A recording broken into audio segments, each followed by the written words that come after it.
भटेला coaching centre में आपका स्वागत है।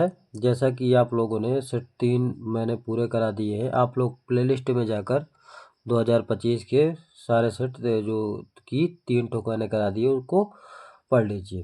अभी सेट नंबर 4 करेंगे 2025 का 824 CM विज्ञान कराएगा आपका। ये खंड आ आपके बहुविकल्पी प्रश्न है। उपभाग पहले का कह रहा है, पहला नंबर जो है क्वेश्चन नंबर पहला जो कह रहा है किसी लेंस की क्षमता की इकाई होती है। तो किसी लेंस की क्षमता की इकाई क्या होती है आपका। यहाँ पे डायोप्टर होना चाहिए। क्या होना चाहिए विद्यार्थियों? डायोप्टर। क्या होना चाहिए? डायोप्टर। लेकिन यहाँ पे आपका क्या है, यहाँ पे आपका प्रति मीटर था तो यहाँ पे आपका डायोप्टर होना चाहिए, यानी 1 का क्या हो जाएगा C। यहाँ पे डायोप्टर होगा विद्यार्थियों, क्या होगा? डायोप्टर। दूसरा नंबर आपका कह रहा है एक दर्पण द्वारा बना प्रतिबिंब आभासी, सीधा और वस्तु से बड़ा हो तो दर्पण होगा। वस्तु से बड़ा अगर होगा विद्यार्थियों दर्पण हो जाएगा आपका अवतल दर्पण। क्या हो जाएगा? अवतल दर्पण। ऑप्शन नंबर दूसरे का B हो जाएगा। क्या होगा? दूसरे का B।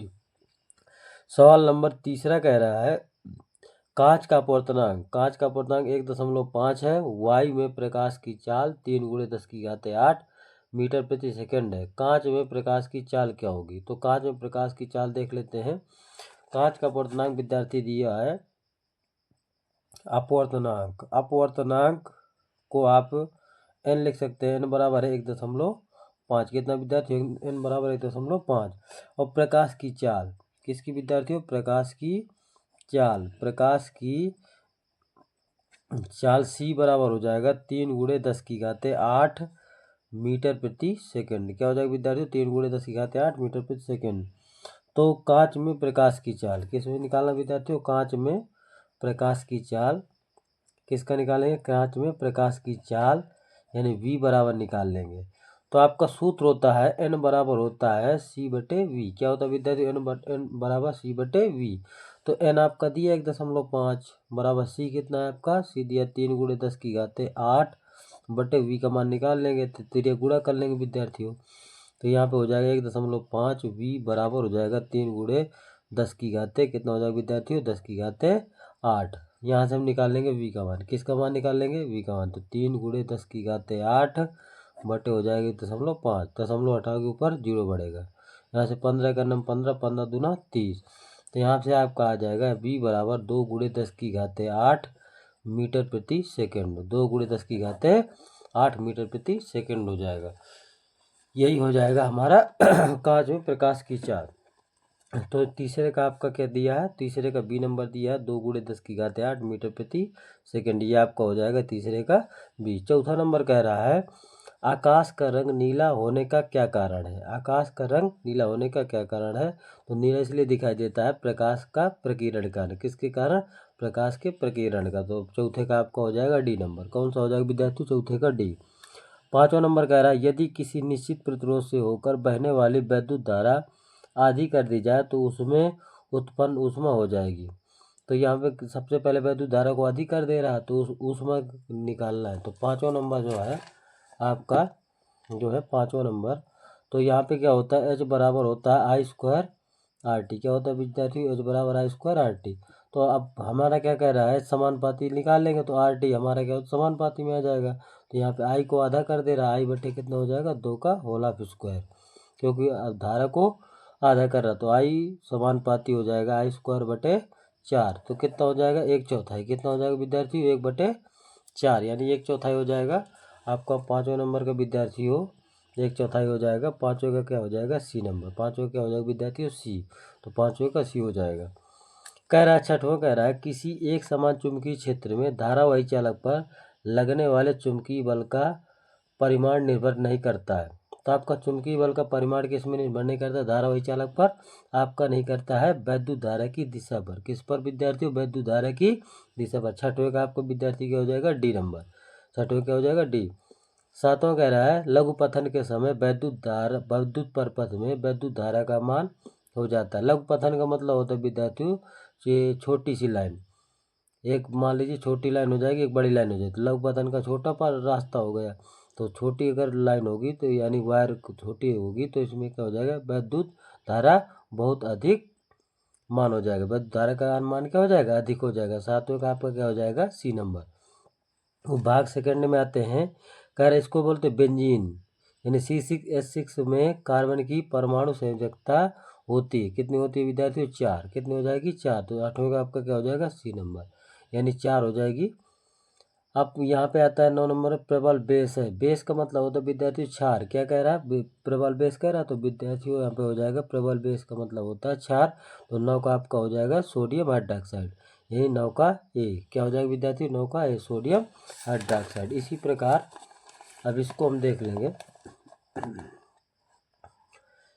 ये कह रहा है 10वां नंबर आपको कह रहा है खाली स्थान को गर्म करने पर O2 प्राप्त होगी। तो O2 हम क्या करेंगे? 10वां का आपका हो जाएगा C नंबर। लेड नाइट्रेट को जब हम गर्म कर देते हैं तो आपका ऑक्सीजन प्राप्त हो जाती है। तो 10वां का आपका क्या हो जाएगा विद्यार्थी? C नंबर हो जाएगा। क्या हो जाएगा? 10 का C। 11 नंबर कह रहा है साधारण ताप पर द्रव धातु होती है। धातु की बात कर रहा है। द्रव अवस्था में धातु पाई जाती है कौन सी? पारा, यानी Hg हो जाएगा। मरकरी भी बोलते विद्यार्थी, उसको क्या बोलते हैं? मरकरी। हाइड्रागायरम इसका लैटिन नाम है। तो 11 का आपका डी हो जाएगा। क्या हो जाएगा विद्यार्थी? 11 का डी। 12 नंबर कह रहा है अवक्षेपण अपक्रिया है। कौन सी? अवक्षेपण अपक्रिया। तो अवक्षेपण अपक्रिया हो जाएगी BaCl2 प्लस सल्फ्यूरिकम, यानी जली जली जब मिलेंगे, दोनों जली विलयन मिलेंगे तो एक ठोस बनाता है। क्या बनाता है? ठोस। तो हमारा हो जाएगा अवक्षेपण क्रिया। क्या हो जाएगा विद्यार्थियों? अवक्षेपण क्रिया हो जाएगा। और यानी हाइड्रोक्लोरिक अम्ल जल्दी निकल जाएगा। तो 12 का आपका विद्यार्थी हो जाएगा ए नंबर, 12 का ए। अब 13 नंबर कह रहा है ब्यूटेनॉल 2 का सूत्र है। ब्यूटेनॉल 2 का सूत्र हो जाएगा, ब्यूटेनॉल OH होता है लास्ट में, तो OH आपका ये C4H10O, यानी 13 का आपका हो जाएगा विद्यार्थियों ए। 13 का ए हो जाएगा। 13 का क्या हो जाएगा विद्यार्थियों? ए नंबर। वो भाग तीसरा कह रहा है 14 का प्रकाश संश्लेषण के लिए क्या आवश्यक है। तो प्रकाश संश्लेषण पौधे की बात कर रहा है। तो यहाँ पे हो जाएगा 14 का C नंबर हो जाएगा कार्बन डाइऑक्साइड, जल, क्लोरोप्लास्ट एवं सूर्य का प्रकाश, यानी 14 क्या हो जाएगा विद्यार्थियों? C नंबर हो जाएगा। पौधों के लिए ये आवश्यक है, इसीलिए वो अपना क्या बनाएगा? भोजन बनाएगा। 15 नंबर कह रहा है थायरॉक्सिन हार्मोन्स बनाने में किसकी आवश्यकता पड़ती है। थायरॉक्सिन हार्मोन्स बनाने में आपको आयोडीन की आवश्यकता पड़ती है। किसको? आयोडीन की, यानी आयोडीन ये घेंगा रोग हो जाता है आयोडीन की कमी से। तो ये थायरॉक्सिन हार्मोन्स कहाँ से निकलता है? थायरॉक्सिन हार्मोन निकलता है थायरॉक्सिन ग्रंथि से। थायरॉक्सिन हार्मोन्स बनाने में किसकी आवश्यकता होती है? आयोडीन की, यानी 15 का आपका क्या हो जाएगा? बी नंबर हो जाएगा। 16 नंबर कह रहा है मेंडल ने लंबे और बौने मटर के पौधों के मध्य क्रॉस कराया तो प्राप्त प्रथम संतति पीढ़ी F1 में लंबे एवं बौने पौधों का प्रतिशत था। तो विद्यार्थियों यहाँ पे मेंडल की बात कर रहा है। तो मेंडल ने क्या कहा था? 100% लंबे पौधे होंगे। क्या होंगे विद्यार्थियों? 100% लंबे पौधे, यानी 16 का ए नंबर हो जाएगा आपका। कौन सा हो जाएगा विद्यार्थी? 16 का ए नंबर। 17 नंबर कह रहा है निम्न में से कौन एक पारतंत्र का जैविक घटक है। निम्न में से कौन एक पारतंत्र का जैविक घटक है, यानी जैविक घटक की बात कर रहा है। तो यहाँ पे आपका विद्यार्थी हो जाएगा हरे पौधे। कौन सा हो जाएगा? हरे पौधे, यानी 17 क्या हो जाएगा विद्यार्थियों? ये हो जाएगा। 18 नंबर कह रहा है 18 आपका कह रहा है द्वार कोशिकाएं पाई जाती हैं। द्वार कोशिकाएं पाई जाती है तो स्टोमेटा में पाई जाती है। स्टोमेटा द्वारा आप क्या करता है? पौधा सांस लेता है, श्वसन की करता है। तो द्वार क्रिया का द्वार कोशिकाएं कहाँ पाई जाती हैं विद्यार्थियों? स्टोमेटा। 19 नंबर कह रहा है वायुमंडल के ऊपरी सतह में उपस्थित ओजोन गैस सूर्य से आने वाले किस विकिरण से पृथ्वी की रक्षा करती है। तो आपको 19 का ए नंबर हो जाएगा पराबैंगनी किरणों से रक्षा करती है। तो आपका ए नंबर हो जाएगा पराबैंगनी। 20 नंबर का निम्न में से कौन सुमेलित है। तो निम्न में कौन सुमेलित है? तो यहाँ विखंडन किस में होता है? अमीबा में। किस में होता है? अमीबा में। 20 का आपका ए नंबर हो जाएगा। ये सुमेलित है, बाकी सब क्या है? गलत है। तो आपका हो जाएगा 20 का ए नंबर अमीबा, यानी विखंडन होता है किसमें? अमीबा में होता है। विद्यार्थी ये थे आपके बहुविकल्पी प्रश्न।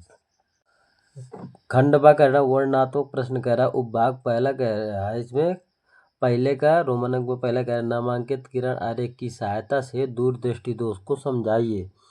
इसे लेंस द्वारा कैसे संशोधित किया जाता है। तो इस प्रकार से आपका एक क्वेश्चन है, इसको अच्छे से पढ़ लीजिए। तो पहले का रोमन अंक में पहला नंबर कह रहा है। तो इस प्रकार से आपका क्वेश्चन है, खंडवा लिखा है। और इसमें जो है सबसे पहले कौन सा दोष है आपका? दूरदृष्टि दोष। दूरदृष्टि दोष में इस दोष से पीड़ित व्यक्ति को दूर की वस्तुएं स्पष्ट दिखाई देती है। अगर दूरदृष्टि कहेगा तो वहीं की जो है वस्तुएं स्पष्ट दिखाई दे। दूर की बात कर रहे हैं तो दूर की वस्तुएं क्या दिखाई देगी, साफ दिखाई देंगी, परंतु पास की वस्तुएं स्पष्ट नहीं दिखाई देती। प्रतिबिंब रेटिना के पीछे बनता है। प्रतिबिंब कहाँ बनता है विद्यार्थियों, रेटिना के पीछे बनता है। इसीलिए हमें क्या करती है, दूर की वस्तुएं तो दिखाई देती है लेकिन पास की वस्तुएं नहीं दिखाई देती, इसीलिए इसको बोलते हैं दूरदृष्टि दोष। ये आपका चित्र बना हुआ है इस प्रकार से। ये आँख है, अभिसारी लेंस है। कौन सा लेंस है विद्यार्थियों, अभिसारी लेंस। ये वस्तु है, वस्तु यहाँ 25 सेंटीमीटर है। और ये रेटिना, रेटिना के कहाँ बन रहा है विद्यार्थियों प्रतिबिंब, ये आई है, ये प्रतिबिंब बन रहा है, ये रेटिना के पीछे बन रहा है। अगर यहाँ पे क्या करेंगे, अब इसका जो हमारा इस प्रकार से बना, ये आँख बनी हुई है आपकी, क्या बनी है विद्यार्थियों, आँख बनी हुई है। अब दोष का निवारण करना है। दोष के निवारण के लिए क्या होता है, इस दोष के निवारण के लिए अभिसारी यानी उत्तल लेंस की आवश्यकता होती है। किसकी लेंस, कौन सी लेंस की विद्यार्थियों, उत्तल लेंस की। यानी उत्तल लेंस लगाया जाएगा तो आपका ये रेटिना पर प्रतिबिंब बनेगा डायरेक्ट। किस में बनेगा विद्यार्थियों, रेटिना पर प्रतिबिंब बन जाएगा। तो ये हमारा हो गया दूरदृष्टि दोष।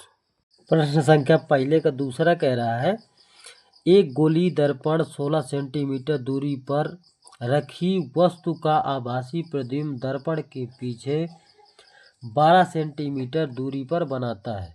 प्रतिबिंब का आवर्धन और दर्पण का प्रकार ज्ञात कीजिए। यानी ये सवाल जो है दर्पण का प्रकार और प्रतिबिंब का आवर्धन ज्ञात करना विद्यार्थियों। तो इसको निकाल लेंगे। तो यहाँ पे लिखेंगे वस्तु की दूरी। यहाँ पे क्या है, वस्तु की दूरी u बराबर कितना हो जाएगा, -16 सेंटीमीटर। यानी लेंस और वस्तु के बीच की दूरी को हमेशा, यानी दर्पण की बात कर, दर्पण में u बराबर -16 सेंटीमीटर।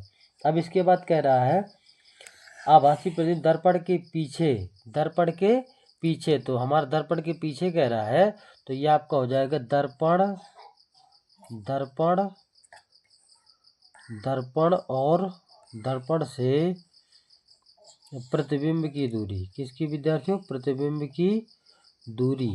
किसकी विद्यार्थियों, प्रतिबिंब की दूरी v बराबर कितना हो जाएगा, 12 सेंटीमीटर। कितना हो जाएगा विद्यार्थियों, 12 सेंटीमीटर। अब इसके बाद क्या कह रहा है, इसमें निकालना है आवर्धन। क्या निकालना है विद्यार्थियों, आवर्धन। तो यहाँ पे हो जाएगा दर्पण का आवर्धन, दर्पण का आवर्धन m बराबर हो जाएगा, दर्पण का रहेगा तो माइनस का b बटे u। किसका हो जाएगा विद्यार्थियों, माइनस का b बटे u। तो m बराबर हो जाएगा, v का मान कितना आपका, v का मान है, v का मान है माइनस का, पहले से ये माइनस रखा है, v का मान आपका है कितना, 12। कितना विद्यार्थियों, 12। u का मान आपका कितना है, 16। तो यहाँ पे हो जाएगा 16। तो m बराबर आ जाएगा, इसका काट देंगे, 4 3 12 और 4 चौको 16। तो m बराबर आ जाए, ये u का माइनस का तो माइनस माइनस प्लस हो जाएगा। तो m बराबर हो जाएगा 3/4। क्या हो जाएगा विद्यार्थियों, 3/4। तो हम इसको जब तोड़ेंगे तो यहाँ पे आ जाएगा 0.4 7 28 और यहाँ पे कितना, 4 पंचे 20। ये हमारा हो जाएगा दर्पण का आवर्धन। कितना हो जाएगा, दर्पण के आवर्धन। m बराबर 0.75। अब कितना, एक से छोटा है तो यहाँ पे क्या हो जाएगा, वास्तविक, वास्तविक एवं क्या हो जाएगा, एवं आभासी, आभासी, आभासी इसलिए क्योंकि ये किसका वैल्यू आ रहा है, प्लस का आ रहा है। किसकी वैल्यू आ रही है, प्लस की। तो ये आभासी हो जाएगा और सीधा हो जाएगा, सीधा और छोटा प्रतिबिंब, क्योंकि एक से छोटा है तो यहाँ पे हो जाएगा छोटा प्रतिबिंब, छोटा प्रतिबिंब बनाता है। क्या बनाता है विद्यार्थियों, छोटा प्रतिबिंब बनाता है। और दर्पण कौन सा रहेगा आपका, दर्पण आपका रहेगा उत्तल दर्पण। कौन सा, उत्तल दर्पण। ये आपका हो जाएगा आंसर। ये चीज पूछ रहा था। प्रश्न संख्या दूसरे का पहला कह रहा है आपका, दूसरे का पहला कह रहा है उत्तल लेंस से किसी वस्तु के आभासी आवर्धित प्रतिबिंब बनाने के लिए नामांकित किरण आरेख बनाइए। विद्यार्थियों, बच्चों, किरण आरेख बनाना, क्या बनाना है, किरण आरेख बनाना है। तो यहाँ पे किरण आरेख बनाएंगे उत्तल लेंस के लिए। किसके लिए विद्यार्थियों, उत्तल लेंस के लिए कह रहा है। तो यहाँ पे बना लेते हैं। तो सबसे पहले अगर उत्तल लेंस, ये आपका क्या हो जाएगा विद्यार्थियों, उत्तल लेंस। क्या विद्यार्थियों, उत्तल लेंस। तो सबसे पहले अगर आभासी प्रतिबिंब बनाना है, क्या बनाना है, आभासी प्रतिबिंब, वस्तु के आभासी प्रतिबिंब बनाना है।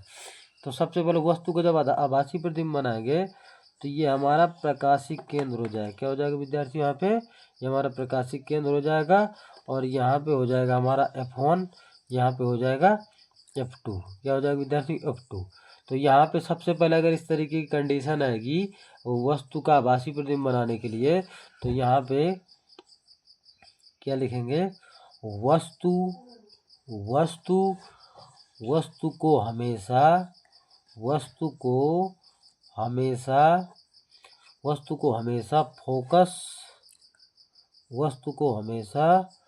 फोकस तथा प्रकाशिक केंद्र के मध्य फोकस तथा प्रकाशिक केंद्र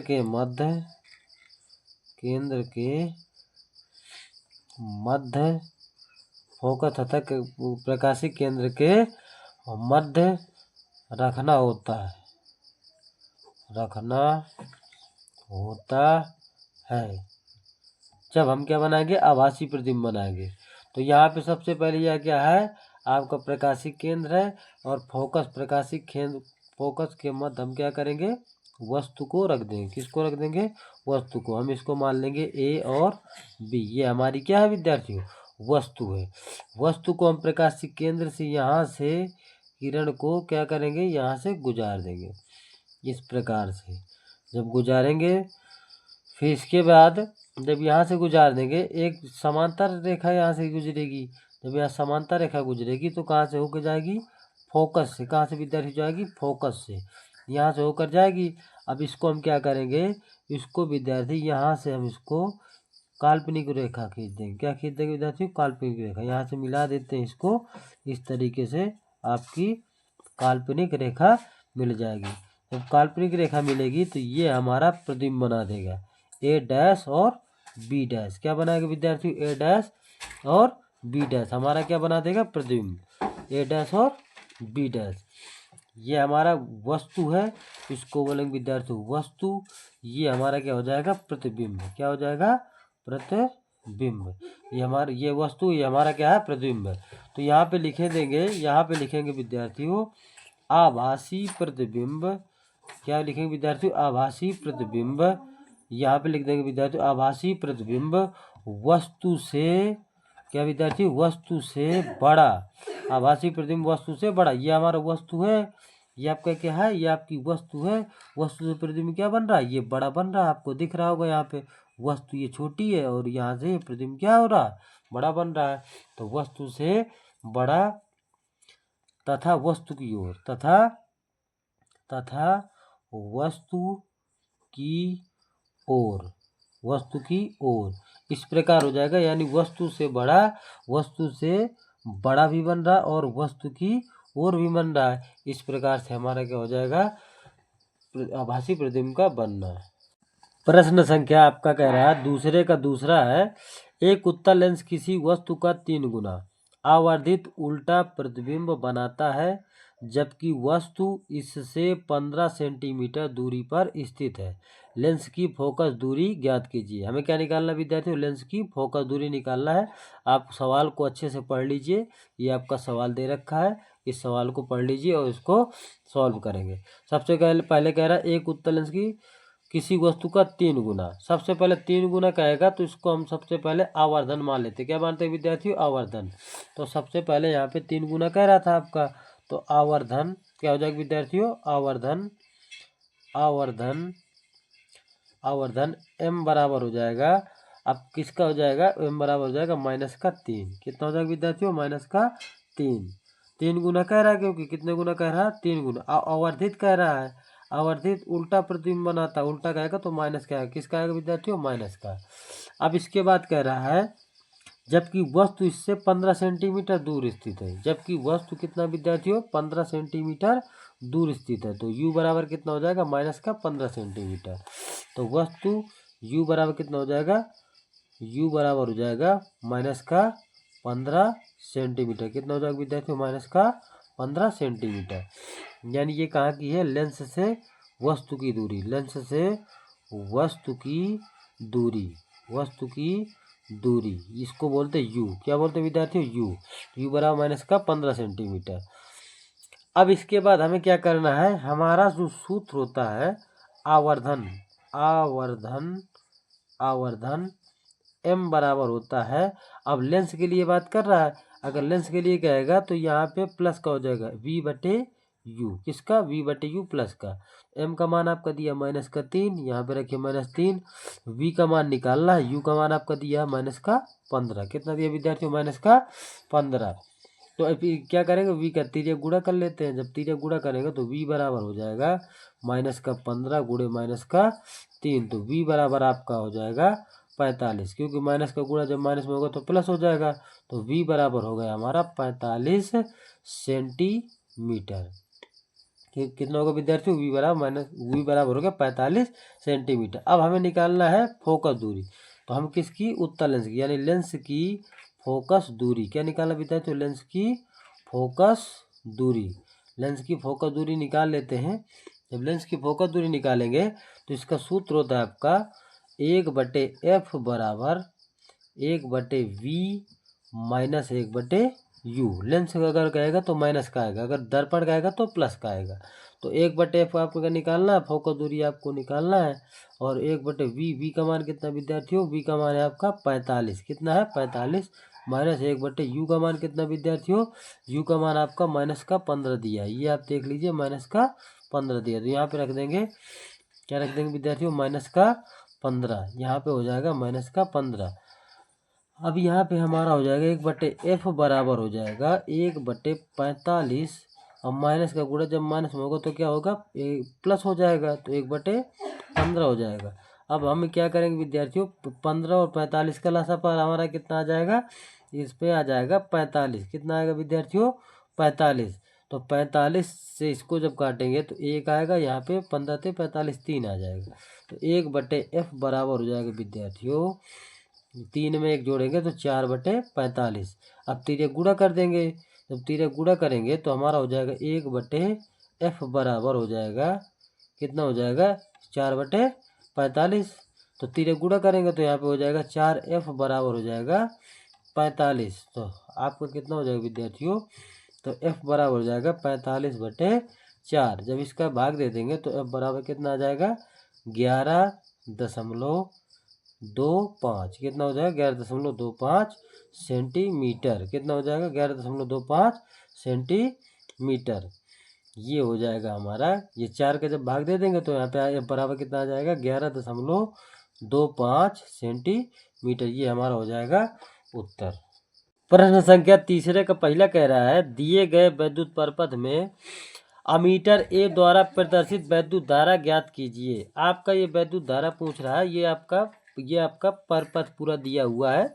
इस तरीके से आप लोग इसको अच्छे से देख लीजिए, इस तरीके से आपका दिया हुआ है। तो सबसे पहले हमें क्या करना है, सबसे पहले यहाँ पे चेक करेंगे, यह मीटर लगा हुआ है, 8 वोल्ट की बैटरी लगी हुई है, 1.5 ओम का प्रतिरोध लगा हुआ है, और ये आपका ओम होता है, ओम के चिन्ह बने हुए हैं, 5 ओम का, 2 ओम का, 3 ओम का। ये दोनों आप देख रहे हैं एक ही परपथ में, तो ये दोनों किस क्रम में है? श्रेणी क्रम में। ये दोनों आपका 2 ओम और 3 ओम किस क्रम में है? श्रेणी क्रम में। तो यहाँ लिखे दे रहा हूँ मैं, इस प्रकार आपको लिखे दे रहा हूँ। यहाँ पे परिपथ किस क्रम में है विद्यार्थियों? श्रेणी क्रम में है। किस क्रम में है? श्रेणी क्रम में है। आपका श्रेणी क्रम में है तो यहाँ पे लिख लेंगे, श्रेणी क्रम का सूत्र होता है R बराबर हो जाएगा R1 plus R2। R1 R2 चाहे जो जिसको मान लीजिए, तो मैं 2 और 3, यहाँ पे 2 ओम प्लस 3 ओम, तो यहाँ पे हो जाएगा आपका 5 ओम। कितना हो जाएगा? R बराबर 5 ओम। ये आपका हो जाएगा R बराबर विद्यार्थियों कितना? 5 ओम। अब यहाँ पे इन दोनों का मान 5 ओम आ गया। कितना आ गया विद्यार्थियों? 5 ओम। अब 5 ओम ये भी, अब तिराहा बन रहा है पे, मैंने आपको पिछले वीडियो में बताया था कि आपका तिराहा और चौराहा जहाँ पे बनेगा, ये गलीच को गई, एक गलीच तर गई, एक गलीच तर तिराहा बन रहा, तो आपका हो जाएगा परिपथ किस क्रम में हो जाएगा? ये हो जाएगा समांतर क्रम में। किस में हो जाएगा? समांतर क्रम में। तो यहाँ पे लिख देंगे परिपथ किस क्रम में है? परिपथ समांतर क्रम में। किस में विद्यार्थियों? समांतर क्रम में है। तो समांतर क्रम का सूत्र होता है आपका 1/r डैश, क्योंकि r यहाँ पे मान लिया तो हम यहाँ पे मानेंगे r डैश बराबर 1/r प्लस 1 यहाँ पे r2 तक होगा तो यहाँ पे मान लेंगे r3। अब r ये आपका इन दोनों का मान आया है आपका r का मान कितना है 5 ओम, तो यहाँ से हम लिख लेंगे r। तो 1 आपका हो जाएगा विद्यार्थियों r डैश बराबर 1/r का मान कितना है 5 और r3 का मान कितना विद्यार्थियों r3 का मान ये कितना है 5, ये वाला 5 रख देंगे यहाँ से। तो फिर हमारा लासा पाएगा 5, तो यहाँ पे हो जाएगा 1 + 1, तो यहाँ पे हो जाएगा विद्यार्थियों 1/r डैश बराबर हो जाएगा 1 में 1 जो 2 जोड़ेंगे 2 बटे कितना हो जाएगा विद्यार्थियों 5। तो यहाँ से हम क्या करेंगे तिरिया गुणा करा लेंगे तो 2r डैश बराबर हो जाएगा 5, तो r डैश बराबर आ जाएगा 5/2, 2 से गुणा भाग देंगे तो आपका आ जाएगा r डैश बराबर 2.5 ओम, कितना हो जाएगा 2.5 ओम। अब ये आपका देखिए इतने का पूरे का ये जो आपका दिख रहा है इतने का पूरे का आपका है कितना 2.5 ओम, ये आपका 2.5 ओम। अब ये वाला पूरा 2.5 ओम है, ये वाला ये जो इतना बना है और 1.5 ये, तो दोनों किस क्रम में हो जाएंगे ये हो जाएंगे श्रेणी क्रम में। किस क्रम में श्रेणी क्रम में। तो अब लिख देंगे परिपथ श्रेणी क्रम में है, परिपथ श्रेणी क्रम में है। तो यहाँ पे हो जाएगा r डबल डैश कितना हो जाएगा विद्यार्थियों r डबल डैश बराबर हो जाएगा r डैश प्लस r3 तक होगा तो r4 हो जाएगा। तो r डबल डैश बराबर हो जाएगा r डैश का मान कितना है, r डैश का मान आपका है कितना 2.5, तो यहाँ लिख देंगे 2.5 प्लस r4 का मान कितना है 1.5, कितना है 1.5, तो यहाँ लिख देंगे 1.5। तो r डबल डैश बराबर हो जाएगा विद्यार्थियों r डबल डैश है ये, तो यहाँ पे हो जाएगा 4, कितना हो जाएगा 4.0 ओम, यानी आपका r डबल डैश कितना आ गया 4 ओम। अब निकालना है परिपथ में ये कुल प्रतिरोध आ गया, कितना आ गया विद्यार्थियों कुल प्रतिरोध। अब यहाँ पे लिखेंगे परिपथ में धारा, क्या धारा, तो यहाँ V बराबर हो जाएगा IR, ओम के नियम से क्या होता है V बराबर IR। 8 वोल्ट की बैटरी लगी है, यहाँ पे दिख रहा है आपको 8 वोल्ट की क्या लगी है बैटरी लगी है और I का मान हमें निकालना है और कुल प्रतिरोध कितना आपका है 4, तो यहाँ पे लिख देंगे 4। तो I बराबर हो जाएगा आपका 8/4, 4 दूना 8, कितनी बार गया 2, तो I बराबर हो जाएगा 2 एम्पियर, यानी विद्युत धारा का मात्रक क्या होता है विद्यार्थियों एम्पियर, I बराबर 2 एम्पियर। आपका प्रश्न संख्या तीसरे का दूसरा कह रहा है वैद्युत बल्बों के तंतुओं के निर्माण में प्रायः टंगस्टन का ही प्रयोग क्यों किया जाता है। ये टंगस्टन की बात कर रहा है, जो वैद्युत बल्ब होते हैं किसका प्रयोग कर रहा है टंगस्टन को, तो टंगस्टन का प्रयोग किया जा रहा है। तो यहाँ पे टंगस्टन का उपयोग है, तो सबसे पहले टंगस्टन का क्या होता है उच्च गलनांक होता है, गलनांक का मतलब होता है गलन, उच्च गलनांक होता है टंगस्टन का। वैद्युत बल्ब के तंतुओं के निर्माण में प्रायः टंगस्टन का ही उपयोग किया जाता है। टंगस्टन का प्रतीक होता है W, जो WR ब्रदर्स ने इसका खोज किया था टंगस्टन का, क्योंकि इसका गलनांक क्या होता है बहुत अधिक होता है, लगभग कितना होता है 3380 डिग्री सेंटीग्रेड होता है। अत्यधिक इसका टेम्परेचर सहन कर सकता है होता है। जब बल्ब जलता है तो तंतु गर्म होकर प्रकाश उत्सर्जित करता है और उच्च गलनांक के कारण यह इस उच्च तापमान पर पिघलता नहीं है, यानी इसका गलनांक क्या होता है उच्च होता है, इसलिए कारण ये टंगस्टन क्या होता है पिघलता नहीं है, इसलिए इसका उपयोग किया जाता है। ठीक है विद्यार्थियों, ये टंगस्टन का उपयोग था। और ये गांव में और शहरों में सूर्य बल्ब जो है उसमें टंगस्टन लगा होता है, आप लोग देख सकते हैं। इस प्रकार से थ्योरम लिखनी है इसकी टंगस्टन का। प्रश्न संख्या चौथे का पहला कह रहा है 2 कारकों को बताइए जिन पर धारावाही परिनालिका से उत्पन्न चुंबकीय क्षेत्र पर निर्भर करता है। तो दो धारावाही चालक परिनालिका पिछले वाले वीडियो में हो चुका है, सेट नंबर जो पिछला था तीसरा, उसमें ये वाला पूरा मैंने डिटेल से पढ़ाया है, लेकिन फिर ये अभी भी बता दे रहा हूँ। तो इसके कारक बताना धारावाही परिनालिका के, तो ये चुंबकीय क्षेत्र पर निर्भरता है। तो इसका क्या है धारावाही परिनालिका से उत्पन्न चुंबकीय क्षेत्र के 2 कारक हैं। 2 कारक लिखने के लिए कहा था। पहला नंबर कह रहा है परिनालिका में प्रवाहित धारा की प्रबलता, मतलब कितनी प्रबल माने अत्यधिक होता है। इसमें लिखना धारा जितनी अधिक होगी चुंबकीय क्षेत्र उतना ही प्रबल होगा, यानी धारा जितनी ज़्यादा बढ़ाएंगे तो चुंबकीय क्षेत्र क्या हो जाएगा, वो प्रबल हो जाएगा, यानी अत्यधिक हो जाएगा।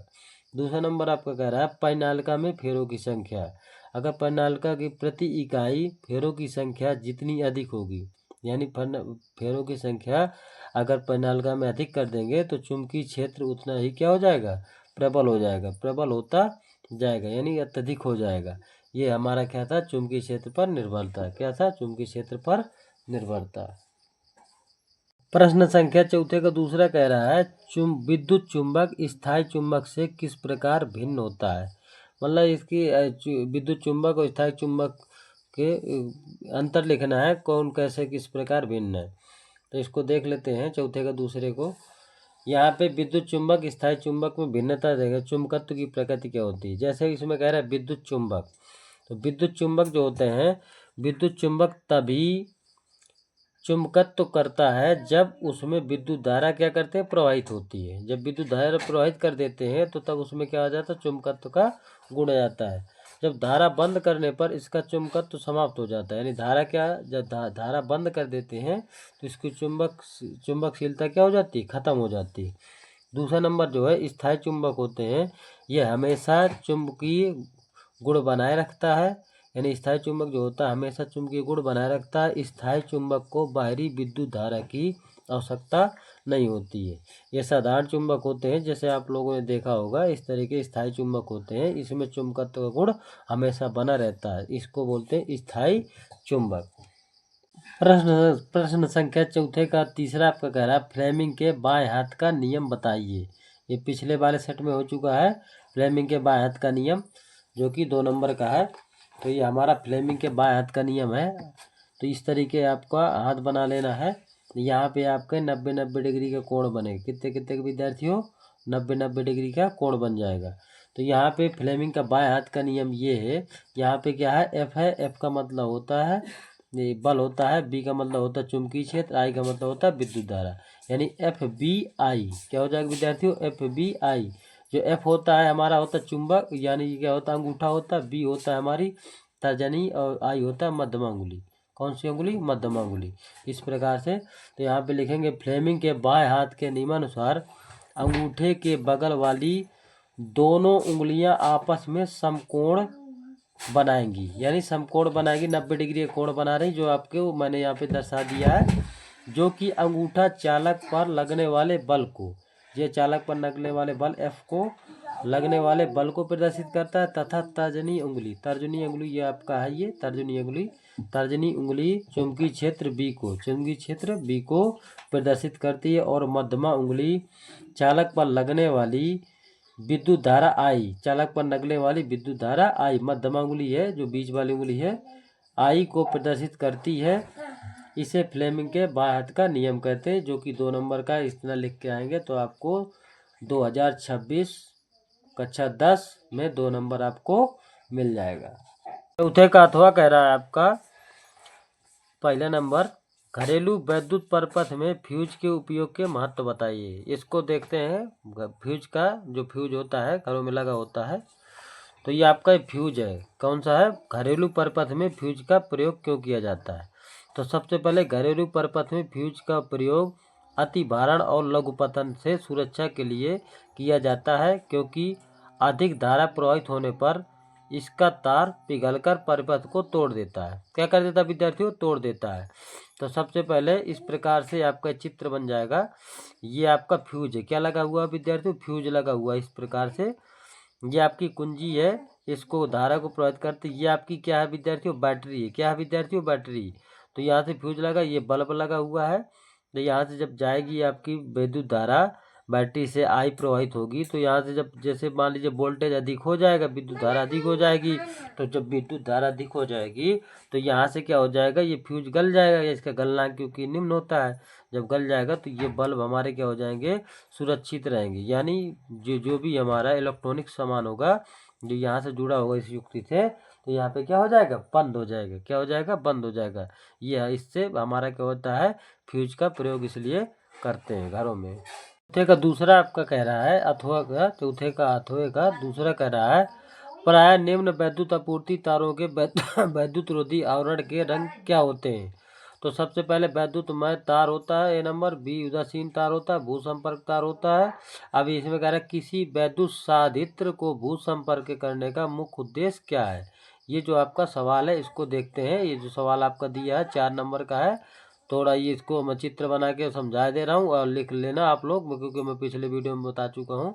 ये आपका चित्र बना हुआ है, इसमें ये चित्र इस प्रकार चित्र बना देंगे समान घरेलू में। इस प्रकार ये हमारा क्या है, इनपुट है या क्या है, आउटपुट है। इस प्रकार से ये हमारा ये बना हुआ है इनपुट और आउटपुट। क्या बना हुआ है, इनपुट और आउटपुट। वाट घंटा में होता है, वाट घंटा गाँव में लगा होता है, मीटर जिसे आप लोग कहते हैं। इस प्रकार से यहाँ पे फेज तार है, क्या है विद्यार्थियों, फेज तार, जिसको एल बोलते हैं। उदासीन तार होता है एन बोलते हैं। क्या बोलते हैं विद्यार्थियों, एन बोलते हैं उदासीन तार को, और फेज तार को क्या बोलते हैं, एल। यहाँ से इनपुट और आउटपुट की वायरिंग गई है। ये हमारा घर का ये सब पूरा सिस्टम है, जो घर में जो आपका मुख्य स्विच है, ये आपका क्या मुख्य स्विच है, एल और एल था, यानी मुख्य फ्यूज लगा दिया जाता है। यहाँ पे क्या लगा विद्यार्थियों, फ्यूज लगा है। फ्यूज का कार्य क्या होता है, मैं अभी बता चुका हूँ। फ्यूज का कार्य जो होता है, ये इसका निम्न गलनांक होता है। जब ज़्यादा वोल्टेज हो जाता है, यानी धारा ज़्यादा प्रवाहित की जाती है, तो इस क्या होता है, ये जल जाता है, जिसके कारण आगे की धारा क्या हो जाती है, रुक जाती है। यहाँ पे हमारा ये पंखा लगा हुआ है, क्या लगा हुआ, पंखा, प्लग लगे हुए हैं, टीवी लगी हुई है, और भी जो फ्रिज कूलर जो लगाना हो लग जाता है। इस प्रकार से ये हमारी क्या है, लाइन बिछी हुई है, किसमें, घर में हमारी लाइन बिछी हुई है। और ये क्या होता है, एक उदासीन तार होता है, एक भू संपर्क तार होता है, जिसे उदासीन तार ये मैंने यहाँ बताया, भू संपर्क तार ही बोलते हैं इसको। इससे क्या होता है, एल फेज होता है और मेन लाइन होती है। ये आपकी कौन सी लाइन है, यहाँ से ये मेन लाइन आई हुई है, या आपकी इनपुट आउटपुट ये घरों में लगा दिया जाता है। इस प्रकार से इसको लिख देना है, और इस प्रकार बन जाएगा आपका ये सवाल। उपभाग दूसरे में कह रहा है 5वां नंबर, सांद्रित सल्फाइड एस्क से अशुद्ध धातु को कितने पदों में प्राप्त किया जाता है। अशुद्ध कॉपर के शुद्धिकरण की विद्युत अपघटनी विधि का सचित्र वर्णन करना। अशुद्ध कॉपर की बात कर रहा है विद्यार्थियों, किसकी बात कर रहा है, अशुद्ध कॉपर की, किसकी, अशुद्ध कॉपर की शुद्धिकरण की। इसको देखते हैं, विद्युत अपघटनी जो विधि है, तो ये किसका, कॉपर का एनोड होता है, किसका होता है, कॉपर का, यानी Cu2+, किसका, Cu2+ का एनोड होता है, और ये कॉपर, शुद्ध कॉपर का कैथोड होता है। इस प्रकार से बना लेते हैं, अशुद्ध कॉपर का एनोड, शुद्ध कॉपर का कैथोड। इस प्रकार ये बना हुआ, इससे बैटरी लगा हुआ है। क्या लगा हुआ विद्यार्थियों, यहाँ पे लगा हुआ है बैटरी। क्या लगा हुआ है, बैटरी लगा हुआ है। और ये हमारा जो हमारा एनोड होता है प्लस धनात्मक होता है, और जो कैथोड होता है क्या होता है, ऋणात्मक होता है। ये विद्युत अपघटनी टैंक है। ये कौन सा टैंक है विद्यार्थियों, विद्युत अपघटनी टैंक है। इसमें अम्लीकृत कॉपर सल्फेट का विलयन मिलाया गया है। क्या नहीं मिलाया गया विद्यार्थियों, अम्लीकृत कॉपर सल्फेट का विलयन मिलाया गया है। जो इसके बाद ये एनोड पंख है। ये पंख का मतलब होता है ये जो धातुमल होता है, क्या होता है विद्यार्थियों, धातुमल होता है। इस प्रकार से ये हमने क्या किया, चित्र बना लिया। आप लोग भी अच्छे से बना लीजिएगा। और इसको फिर लिखते कैसे, जैसे इसमें कह रहा है विद्युत अपघटनी परिष्कर ये धातुओं जैसे तांबा, तांबा यानी कॉपर की बात कर रहा है। तांबा ने क्या होता है, कॉपर, कॉपर अंग्रेजी शब्द होता है, हिंदी होता है तांबा।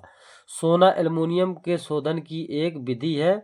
इस अपक्रिया में अशुद्ध धातु, यानी अशुद्ध धातु का मतलब कॉपर, कॉपर का एनोड धनात्मक इलेक्ट्रोड बनाया जाता है।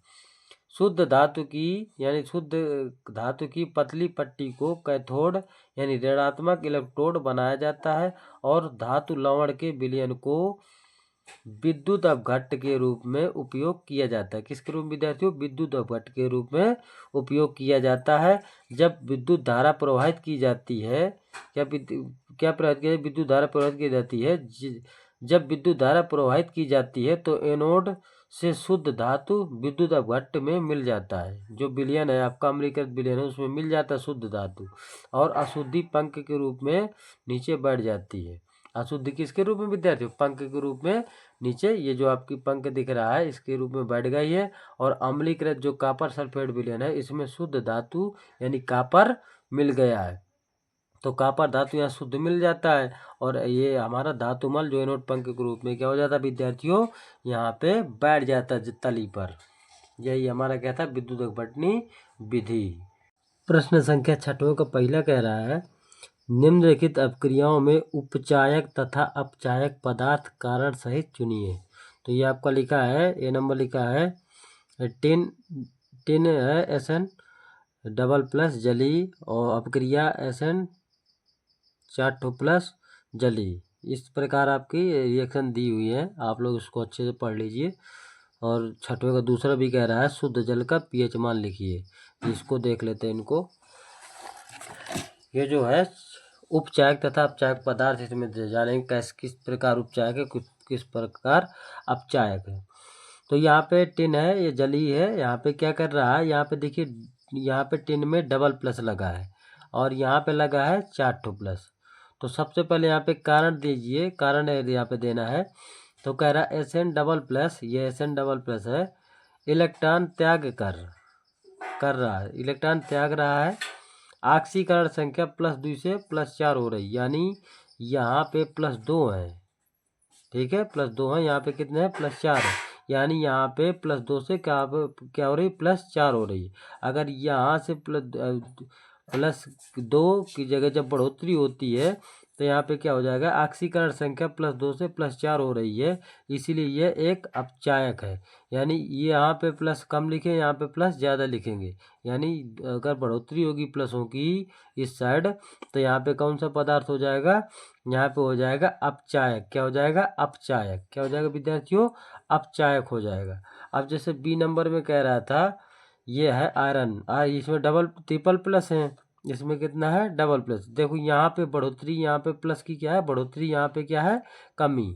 ये इसको बोलते हैं अभिकारक, ये बोलते हैं उत्पाद। अगर अभिकारक में बढ़ोतरी हो रही है, उत्पाद में कमी हो रही है, तो यहाँ पे हमारा क्या हो जाएगा, यहाँ पे देखिए, यहाँ पे Fe ट्रिपल प्लस इलेक्ट्रॉन ग्रहण कर रहा है, यानी ग्रहण कर तभी करेगा अगर प्लस ज़्यादा लिखे हैं। तो यहाँ पे क्या है, त्याग रहा है, यहाँ पे ग्रहण कर रहा है, यानी कमी हो रही है, प्लस की क्या हो रही है, कमी हो रही है। यहाँ पे 3 प्लस है, यहाँ पे 2 प्लस, तो इलेक्ट्रॉन क्या कर रहा है, ग्रहण कर रहा है।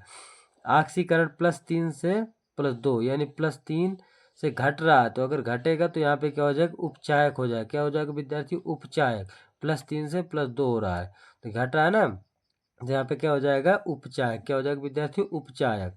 इसी प्रकार Na ठोस, यानी सोडियम जो है हमारी ठोस धातु है, जब इसको ऑक्सीकृत किया जाता है तो Na+ यानी जलीय विलयन में हो जाता है।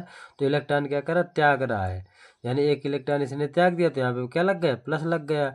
तो Na+ में संख्या 0 से 1 हो रही, यानी यहाँ पे अभी एक B+ नहीं लगे थे, यहाँ पे 1 हो गई, तो यहाँ पे क्या हो जाएगा, यहाँ बढ़ोतरी हो रही है, तो इसलिए यहाँ पे क्या हो जाएगा, अपचायक हो जाएगा विद्यार्थी। क्या हो जाएगा, अपचायक। क्या हो जाएगा विद्यार्थी, अपचायक। अब इसी प्रकार ये जो है शुद्ध जल का pH मान कितना होता है विद्यार्थी, शुद्ध जल का pH मान कितना होता है विद्यार्थी, 7।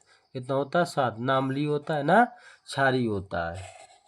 7वां कह रहा है आपका, कौन सा प्रश्न संख्या 7वां कह रहा है, निम्नलिखित अकार्बनिक यौगिकों के उपयोग लिखिए। क्या लिखना है, अकार्बनिक यौगिकों के उपयोग। ए नंबर कह रहा plaster of Paris, B number कह रहा विरंजक चूर्ण, सी नंबर कह रहा सोडियम बाइकार्बोनेट। ये इंपॉर्टेंट है, इसको अच्छे से देख लीजिए, जो प्लास्टर ऑफ पेरिस और विरंजक चूर्ण और सोडियम बाइकार्बोनेट 7वें का पहला है। इसको देखेंगे प्लास्टर ऑफ पेरिस। पहले क्या देखेंगे विद्यार्थियों, प्लास्टर ऑफ पेरिस। तो प्लास्टर ऑफ पेरिस का रासायनिक नाम आपका होता है कैल्शियम सल्फेट हेमीहाइड्रेट। क्या होता है, कैल्शियम सल्फेट हेमीहाइड्रेट। क्या होता है, तो कैल्शियम सल्फेट हेमीहाइड्रेट। इसका अणुसूत्र होता है CSO4 × ½ क्या होता है, प्लास्टर ऑफ पेरिस का CSO4 × ½ इसको अणुसूत्र होता है। बनाने की विधि क्या होती है, जब जिप्सम को 120 डिग्री सेंटीग्रेड में गर्म करते हैं तो निर्जलीकरण द्वारा प्लास्टर ऑफ पेरिस का निर्माण होता है। तो प्लास्टर ऑफ पेरिस किससे बनता है विद्यार्थियों, ये बनता है जिप्सम से। जिप्सम को जब 120 डिग्री सेंटीग्रेड क्या करते हैं, गर्म करते हैं, तो ये हमारा क्या है, जिप्सम है, यानी CSO4 × 2H2O, ये हमारा क्या है विद्यार्थियों, जिप्सम है। जिप्सम को 120 डिग्री सेंटीग्रेड से जब अपक्रिया कराते हैं, गर्म करते हैं, तो हमारा क्या बनता है, CSO4 × ½ H2O अब +3/2 H2O। ये हमारा क्या है, ये हमारा है प्लास्टर ऑफ पेरिस। ये जो हमारा, ये हमारा क्या है विद्यार्थियों, प्लास्टर ऑफ पेरिस। अब प्लास्टर ऑफ पेरिस के भौतिक गुण क्या है? यह सफ़ेद रंग का चूर्ण होता है। क्या होता है विद्यार्थी? ये सफ़ेद रंग का चूर्ण होता है तथा जल में अविलेय होता है, यानी जल में घुलता नहीं है। ये कौन सा? Plaster of Paris. इसके रासायनिक गुण है, कुछ इसके रासायनिक गुण है, देख लेते हैं। ये रासायनिक गुण है इसके। प्लास्टर ऑफ पेरिस के रासायनिक गुण निम्न है। जब प्लास्टर ऑफ पेरिस को 120 डिग्री सेंटीग्रेड में गर्म करते हैं तो कैल्शियम सल्फेट तथा जल वियोजित हो जाता है। जो इस प्रकार से अब क्रिया है हमारी कैल्शियम सल्फेट, यानी इसको जब गर्म करते हैं तो ये कैल्शियम सल्फेट और जल वियोजित हो जाता है। इसका उपयोग क्या होता है? कभी कभी उपयोग पूछ लेता है, तो इस प्रकार से इसका उपयोग हो जाएगा। इसका उपयोग टूटी हुई हड्डियों को जोड़ने के लिए, यानी प्लास्टर चढ़ाने के लिए किया जाता है। जैसे हड्डी टूट जाती है उसको क्या करने के लिए? जोड़ने के लिए प्लास्टर ऊपर चढ़ा दिया जाता है, उसमें लगा दिया जाता है। इसका उपयोग सजावटी वस्तुओं के लिए, मूर्तियाँ तथा खिलौनों के लिए होता है। इसे अग्निरोधक पदार्थ के रूप में भी प्रयोग किया जाता है। यह मतलब इस प्रकार से इसके उपयोग थे। उपयोग भी इम्पोर्टेंट है, भौतिक गुण भी, और इस प्रकार से प्लास्टर ऑफ पेरिस की टिप्पणी हो जाएगी। देखेंगे विरंजक चूर्ण। क्या देखें विद्यार्थियों? विरंजक चूर्ण। ये विरंजक चूर्ण का, तो विरंजक चूर्ण आपका, इसको ब्लीचिंग पाउडर भी बोलते हैं। क्या बोलते हैं विद्यार्थियों? ब्लीचिंग पाउडर भी बोलते हैं। तो इसका रासायनिक नाम है कैल्शियम ऑक्सी हाइपोक्लोराइड। क्या नाम है? कैल्शियम ऑक्सी हाइपोक्लोराइड, यानी कैल्शियम ऑक्सी क्लोराइड बोल सकते हो, कैल्शियम हाइपोक्लोराइड भी बोल सकते हैं। इसका रासायनिक नाम है। अणुसूत्र क्या है? CaOCl2। क्या है विद्यार्थी? CaOCl2। बनाने की विधि क्या है? इसे शुष्क बुझे चूने पर क्लोरीन की अभिक्रिया से बनाते हैं, यानी शुष्क बुझे चूने से मिला देते हैं। यानी शुष्क बुझा चूना है CaOH का होल टॉइस प्लस Cl2। क्या विद्यार्थी? Plus Cl2। तो ये बनेगा CaOCl2 प्लस H2O। ये हमारा ब्लीचिंग पाउडर है। क्या विद्यार्थी? ब्लीचिंग पाउडर है। ये हमारा क्या? शुष्क बुझा चूना है। अब इसके भौतिक गुण क्या है विद्यार्थियों? भौतिक गुण देख लेते हैं। यह हल्के पीले रंग का पदार्थ है। किस रंग का? पीले रंग का पदार्थ है। इससे क्लोरीन की गंध आती है, क्योंकि Cl2 मिला रहता है तो क्लोरीन तो आएगी। इससे क्लोरीन की गंध आती है। इसका जलीय विलयन दूधिया होता है। कैसा होता है विद्यार्थी? दूधिया होता है, नहीं सफ़ेद कलर का होता है। किसका? सफ़ेद का। जब इसमें जल में मिला दिया जाता है दूध कलर का हो जाता है। किस कलर का? दूध कलर। रासायनिक गुण है इसके निम्न रासायनिक गुण है। कौन कौन से? ऊष्मा का प्रभाव। जैसे ब्लीचिंग पाउडर में ऊष्मा का प्रभाव क्या होगा? जब ब्लीचिंग पाउडर को गर्म करते हैं तो ऑक्सीजन अपघटित हो जाता है। क्या हो जाता है? ऑक्सीजन अपघटित हो जाता है। देखिए ये जो रिएक्शन है, इसको जब गर्म कर देते हैं तो क्या हो जाता है? CaCl2 बनता है प्लस O2 बनता है, यानी ऑक्सीजन का क्या हो जाता है? अपघटित ऑक्सीजन निकल जाती है। इस प्रकार से अब इस प्रकार इसका उपयोग देख लेते हैं। उपयोग क्या है? इसका उपयोग लकड़ी, यानी लकड़ी, पेपर, कपड़े, लकड़ी का सज्जा बनाने के काम आता है। किसका? सज्जा बनाने के। विरंजन में होता है। जल को पीने के योग्य बनाने में होता है, जो जीवाणुनाशक का कार्य करता है। इस प्रकार से इसके क्या थे? उपयोग थे। क्या थे? उपयोग थे। इसी प्रकार से आपका सोडियम बाइकार्बोनेट, इसको बेकिंग सोडा भी बोलते हैं। क्या बोलते हैं विद्यार्थियों? बेकिंग सोडा बोलते हैं। जो कि बेकिंग सोडा इस प्रकार से रहेगा। इसमें जो है इसका रासायनिक नाम बेकिंग सोडा का है सोडियम बाइकार्बोनेट। क्या नाम विद्यार्थी? सोडियम बाइकार्बोनेट, या फिर सोडियम हाइड्रोजन कार्बोनेट। क्या बोलते हैं? Sodium hydrogen carbonate. तो ये हमारा अणुसूत्र है NaHCO3। इसका अणुसूत्र हो जाएगा। बनाने की विधि क्या है? सोडियम कार्बोनेट के जलीय विलयन में कार्बन डाइऑक्साइड गैस प्रवाहित करने पर सोडियम बाइकार्बोनेट के क्रिस्टल प्राप्त होते हैं। इस प्रकार से Na2CO3 और प्लस H2O और प्लस CO2 को जब मिला देंगे तो इससे हमें क्या प्राप्त होगा? Sodium bicarbonate. क्या प्राप्त होगा विद्यार्थी? Sodium bicarbonate. इस प्रकार से प्राप्त हो जाएगा। ठीक है विद्यार्थियों, ये था हमारा बेकिंग सोडा।